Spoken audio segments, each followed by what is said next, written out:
Welcome to the Rim Break Rodeo. We hope this video helps. You start by confirming the exact medicine, dose, and vial concentration so you give the right amount. Once done, wash your hands thoroughly and clear a small clean surface.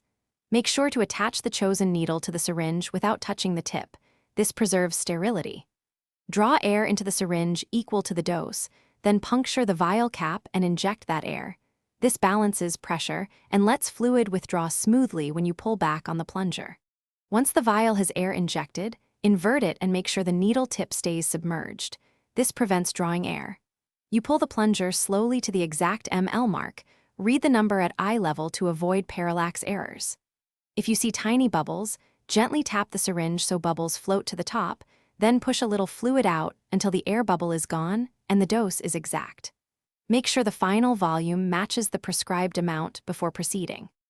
You choose and clean the injection site, then insert the needle at the angle appropriate for the route, intramuscular, subcutaneous, or intravenous, and advance steadily. Slowly depress the plunger until all medicine is delivered. Pause for several seconds to let fluid disperse, then withdraw and apply gentle pressure with a cotton swab and a bandage. Dispose of the used syringe immediately into a designated sharps container. If you encounter resistance or swelling,